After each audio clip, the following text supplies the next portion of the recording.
సభకు నమస్కారం. స్వేచ్ఛా కవి, ప్రజాకవి వేణుశ్రీ గారి నాయక శతకం మరియు నేను నా పల్లె పుస్తకావిష్కరణ మహోత్సవ కార్యక్రమానికి సభాధ్యక్షులుగా వ్యవహరిస్తున్నటువంటి సమైక్య సాహిత్య అధ్యక్షులు మారిశెట్టి గోపాల్ గారు, వేదిక మీద ఆసీనులైనటువంటి అష్టావధాని డాక్టర్ గంధ లక్ష్మణరావు గారు, మిగతా పెద్దలు, అలానే సభలో ఆసీనులైనటువంటి ఈ గ్రామ ప్రథమ పౌరులు, అలానే పక్క ఊరు ఈ గ్రామ ప్రథమ పౌరులు, సభలో ఆసీనులైనటువంటి కవులు, కవయిత్రులు, అట్లానే పుర ప్రముఖులు అందరికీ పేరు పేరున నమస్సుమాంజలుడు.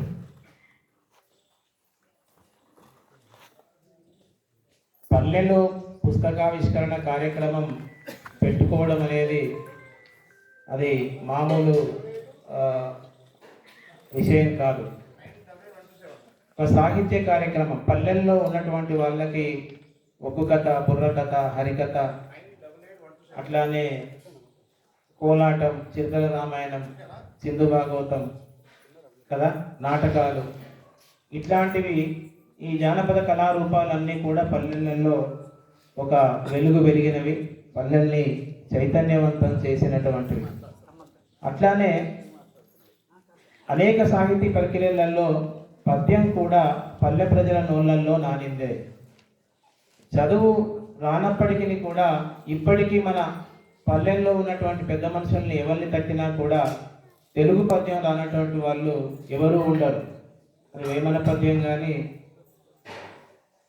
ధర్మపురి శేషప్ప పద్యం కానీ, ఇట్లా అనేక శతక పద్యాలు నోటికి వచ్చినటువంటి వాళ్ళే. మరి వేణుశ్రీ గారి గురించి చెప్పడము, వారి సాహిత్యం గురించి చెప్పడము అంటే ఈ ఊరి బిడ్డగా మీకు ఎరుకున్నటువంటి వారి వేణుశ్రీ గారు తన ఆలోచనలు, ఆచరణ అంతా అక్షరాలలోనే చూపించడంతో పాటుగా ఒక సమాజం, ఒక మెరుగైనటువంటి సమాజం ఏర్పడాలైనటువంటి తలంపుతోటే వారు రాస్తూ ఉన్నారు. 1990లో వారి తొలి పుస్తకం వచ్చింది. పుస్తకం పేరే స్వేచ్ఛ. స్వ ఇచ్ఛ, స్వేచ్ఛ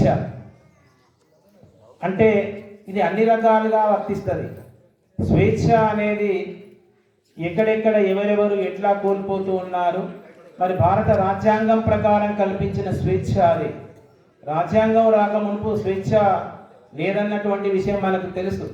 మరి భారత రాజ్యాంగం కల్పించినటువంటి స్వేచ్ఛ అందరు పౌరులకు ఎందుకు అందడం లేదు అని చెప్పేసి తాను 1990లోనే రాసిండు. అప్పుడు నా వయసు పాఠశాల విద్యార్థి దశ. దాన్ని సమైక్య సాహితీ వారు ఆవిష్కరించడం చాలా సంతోషం. ఆ తర్వాత ప్రజాభారతాన్ని రాశారు. మనకి మహాభారతం తెలుసు, కానీ వారు రాసింది ప్రజాభారతం. అంటే తాడితులు, పీడితులు, అన్నమో రామచంద్ర అని చెప్పేసి ఉన్నటువంటి బతుకులు ఏవైతే ఉన్నాయో అట్లాంటి ప్రజల పక్షాన వహిస్తూ రాసినటువంటి పుస్తకం ప్రజాభారతం. ఆ తర్వాత మళ్ళీ స్వేచ్ఛను కాంక్షిస్తూనే ఎక్కడ మానవుల యొక్క స్వేచ్ఛ హరించబడుతున్నది, ఎక్కడ మనిషి మనిషిగా చూడబడడం లేదు, ఎక్కడ మనుషులలో సమానత్వం అనేది కొరబడుతున్నది అనేటువంటి విషయాన్ని మళ్ళీ ఏకొరు పెడుతూ తన కలం ఘోషను వినిపించింది. 2వ సంపుటంగా స్వేచ్ఛ వచ్చింది. తెలంగాణ ఉద్యమం ఉధృతంగా జరుగుతున్నప్పుడు తెలంగాణ ఆత్మఘోష అనే పేరుతో వారు తెలంగాణ ఉద్యమానికి ఊతమిచ్చే విధంగా, అస్తిత్వవాదానికి ఆసరయ్యే విధంగా అక్షరాలతోటి వాళ్ళు పద్యాలు అనడం జరిగింది. ఆ తర్వాత శతకాలు, వరేణ్య శతకం. వరేణ్యుడు అంటే శ్రేష్టమైనటువంటి వాడు అని వరేణ్యను సంబోధిస్తూ శతకం రాశారు వారు. అందులో అనేకమైనటువంటి సామాజిక అంశాల ప్రస్తావన ఉంది. దాని ద్వితీయ ముద్రణ నేను చూశాను కాబట్టి ఆ శతకం కానీ, ఇప్పుడు వారి సాహిత్యాన్ని బొత్తిగా ఆమూలాగ్రం చదివినటువంటి వారిని, ఇటీవలనే పాలపిట్టలో వారి గురించినటువంటి ఒక ప్రత్యేక సంచిక వెలువడినప్పుడు అనేక మంది సాహితీమూర్తులు చదివి వారి గురించి వ్యాసాలు రాసినప్పుడు నేను వారు రాసినటువంటి అన్ని పుస్తకాలు చదివాను. కానీ అవన్నీ చెప్పడానికి ఇక్కడ సమయం ఉండకపోవచ్చు, కానీ స్వేచ్ఛ మొదటి సంపుటం కానీ, రెండవ సంపుటం కానీ, ప్రజాభారతం కానీ, ఆ తర్వాత వరణ్య శతకం అయితే వరణ్య శతకం, ప్రచేతస కానీ, కైరవ కానీ, ఆ శతకాలకైతే మాటలు కూడా రాశాను. అంటే ఎక్కడా కూడా వారు రాసి పడరు. సమైక్య సాహితీ వారు మొదటి పుస్తకంలోనే వారిని గుర్తించి స్వేచ్ఛా కవి అని బిరుదు ఇచ్చారట. మిత్రులారా, అంటే తన అస్తిత్వం, తన మూలాలు, తన ఆనవాళ్ళు ఎక్కడ ఉన్నాయి అంటే మట్టిలో ఉన్నాయి, పల్లెలో ఉన్నాయి. అవమానాలు, అవహేళనలు, చీదరింపులు, చీత్కారాలు అవన్నీ కూడా చవి చూసినటువంటి వానిగా, అనుభవం ఉన్నటువంటి వానిగా, జీవితంలో ఆ సాధక బాధకాలు అనుభవించేటువంటి ఆ జనం ఘోష అంతా తెలిసినటువంటి వ్యక్తిగా ఎక్కడా కూడా రాజీ పడడు. తప్పు చేసిన వాళ్ళు తన వాళ్ళైనా కూడా ఒప్పుకోడు. అక్షరాల్లో వంపిండు, అవన్నీ అక్షరాల్లో రాసుకుంటా వచ్చిండు. అందుకే ఇప్పుడు నాయక శతకాన్ని, ఆ తర్వాత వాళ్ళని ప్రజాకవి అనే బిరుదు కూడా ఎవరిచ్చారు అంటే, ఇటీవలనే పద్మశ్రీ పురస్కారం అందుకున్నటువంటి వారు శ్రీభాష్యం విజయసారథి గారు.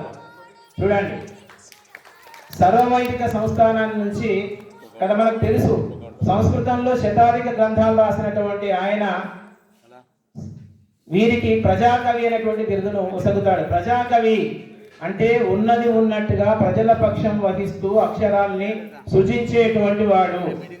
మిత్రులారా, అట్లా రాశాడు కాబట్టే వారు ఈ రోజున ప్రజాకవిగా ముందుకొచ్చారు. అట్లానే స్వేచ్ఛా కవిగా ముందుకొస్తూ నాయక శతకాన్ని మనం పరిశీలిస్తే, నాయక శతకంలో ఆనాటి నుంచి ఈనాటి దాకా ఒకనాటి నాయకులు ఎట్లా ఉన్నారు.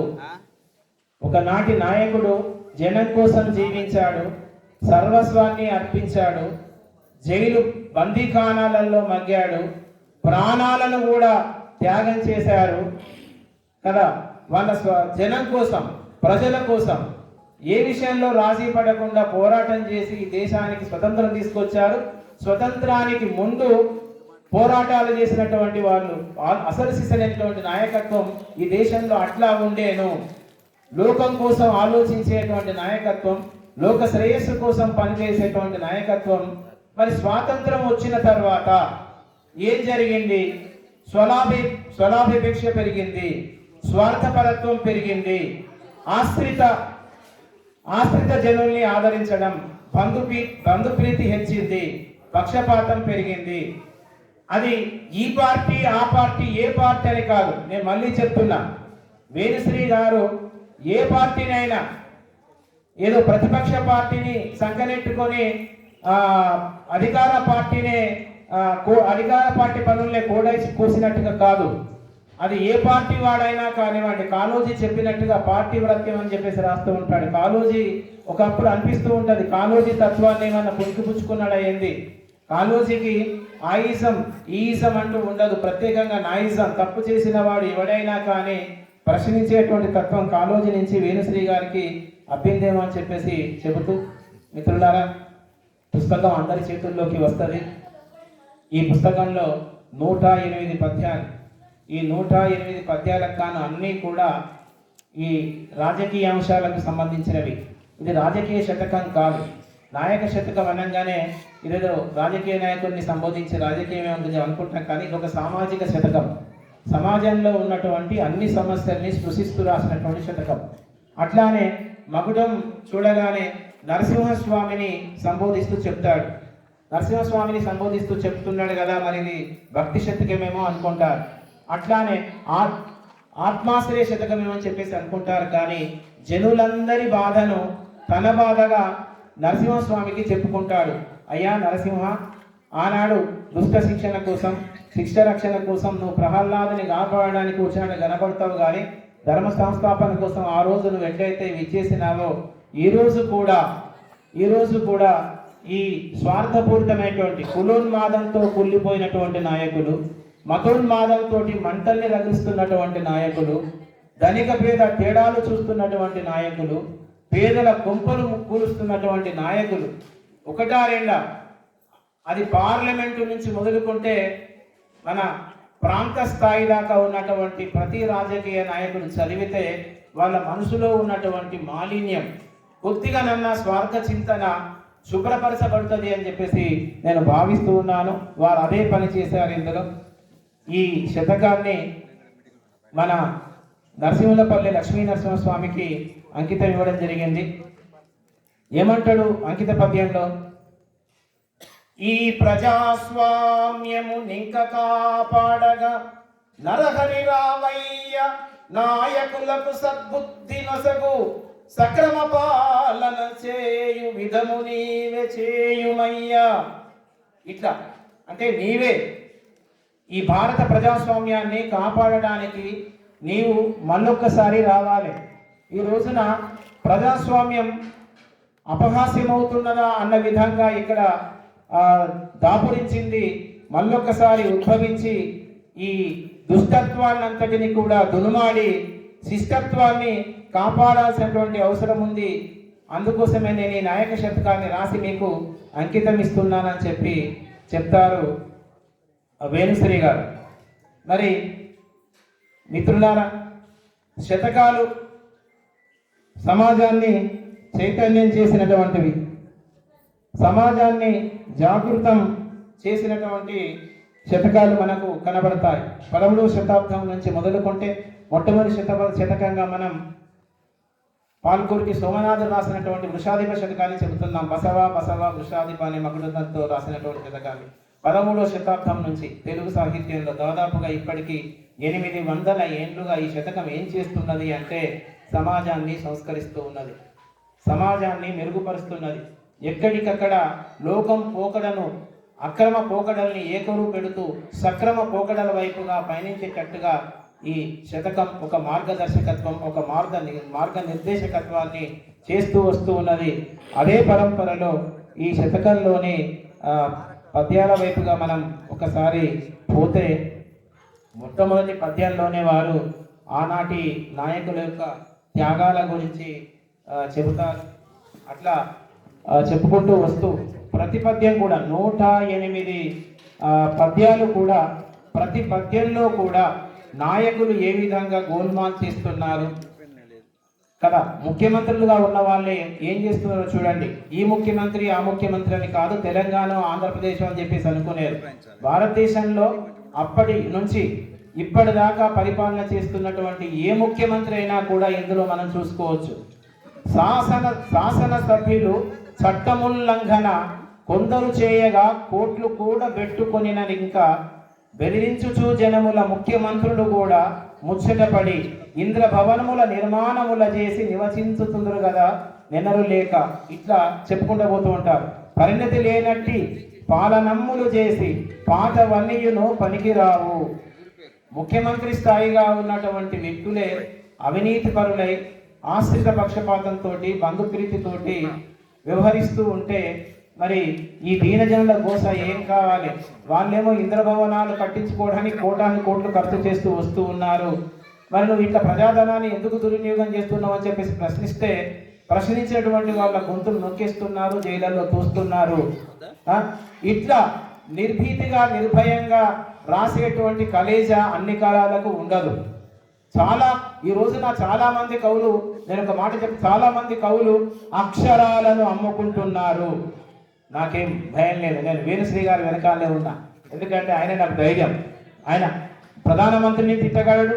తప్పు చేసినటువంటి వాడు ఎవడైతే ఓ ముఖ్యమంత్రి, మీరే చూస్తారు ఇక్కడ ముఖ్యమంత్రులు కూడా ఏం చేస్తున్నారు. తప్పు కాదు ఇది, ఇది ప్రశ్నించడం, ఇది ధిక్కరించడం కదా. అంటే ఇక్కడ శాసనోల్లంఘన కాదు ఇది. అయ్యా, నీకు శాసనం కట్టబెట్టినటువంటి అధికారంతో నువ్వేం చేస్తున్నావు? నీ విధులేంటి? నువ్వు చేయాల్సిందేంటి?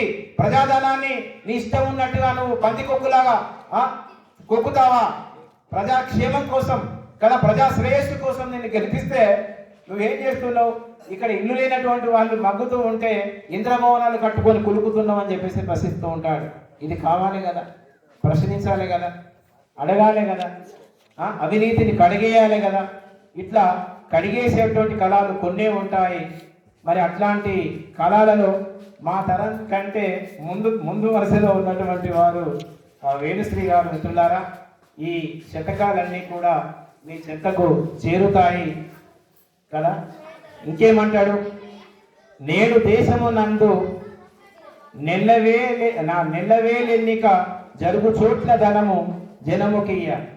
అంటే మనకు పనికి వచ్చేటువంటి వ్యక్తిని ఎన్నుకునేటువంటి సందర్భంలో ప్రభుత్వాలు చైతన్యం చేయాలి. కానీ మొత్తము ధనమయంగా మారిపోయిన ఎన్నికలన్నీ కదా. అంటే రాజకీయాలు ఈ రోజున ఒక పెట్టుబడి రంగంగా మారిపోయినాయి. అంటే ఇవాళ పెట్టుబడి పెట్టుడు తర్వాత సంపాదించుకోవడం.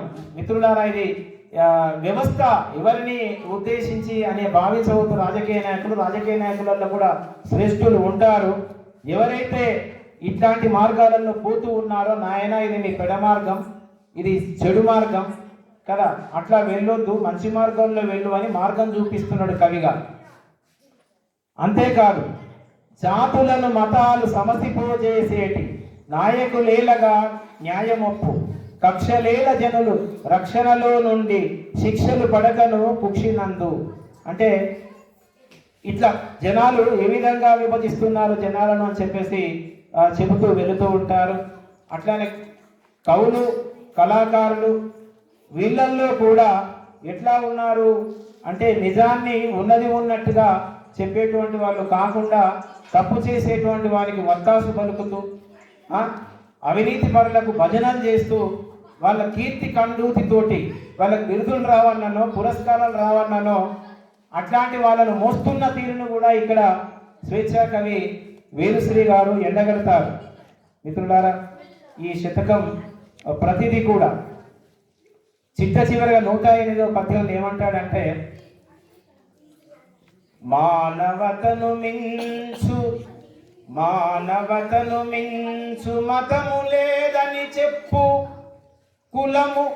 కులముల కన్నను గుణమే గొప్ప, వంచన చేసటి వారల గుర్తించి మసలు కొనవలయు మారేదాకా.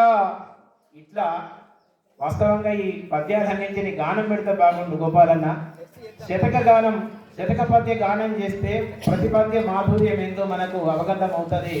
ఎందుకంటే ఇంతమంది భక్తుల వల్ల ఇవన్నీ మనం వివరించలేకపోతాం. చూడండి మిత్రులారా, మానవతల్ని మించినటువంటి మతం లేదు. మన పుట్టుక మన చేతుల్లో లేదు. మనం ఏ మతములోనైనా పుట్టొచ్చు, ఏ కులంలోనైనా పుట్టొచ్చు.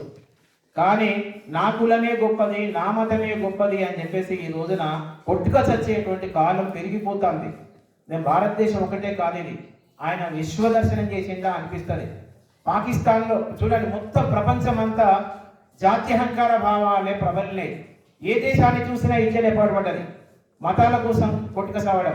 పాకిస్తాన్లో ప్రజాస్వామ్యాన్ని కూలదోసుకోవడం, శ్రీలంకలో ప్రజాస్వామ్య ప్రభుత్వాన్ని కూలదోసుకోవడం, ఇప్పుడు నేపాల్లో కూలదోసుకోవడం జరిగింది. ఆ మధ్యన మయన్మార్లో కూలదోసుకున్నారు. ఇప్పుడు అమెరికాలో ఏం జరుగుతున్నది, భారత్లో కూడా అంతే. అంటే ఈ మతతత్వ భావజాలం అనేది బాగా పెరిగిపోయింది. జాత్యహంకార భావనలు బాగా పెరిగిపోయినాయి. కులతత్వాలు కూడా బాగా పెరిగిపోయినాయి. నాయన, ఇవన్నీ కూడా మనం జీవించడానికి ఏర్పాటు చేసుకున్నవే. ఏ మతం మనుషుల్ని చంపుకోమని లేదు కదా. బతకడానికి పెట్టుకున్నటువంటి విధానాలన్నీ కూడా మనిషిని బలి చేసేటువంటి కాడికి తీసుకెళ్ళినాయి. ఇవన్నీ మనం మనుషులుగా మసులుదాం, మానవత్వంతో మెరుగుదామని చెప్పేసి ఈ నాయక శతకంలో వారు ప్రబోధించడం జరిగింది. ఇందులో అనేక సమస్యల్ని ప్రస్తావిస్తూ చెప్పవచ్చును, సమయాభావం. నేను సవివరంగా దీనికి కూడా వ్యాసం రాస్తాను వేరు సార్. ధన్యవాదాలు ఈ అవకాశాన్ని నాకు కల్పించినందుకు. అలానే నేను నా పల్లె 2వ సంపుటం 3వ సంపుటం కూడా విడవాలని చెప్పేసి కోరుకుంటూ ధన్యవాదాలు.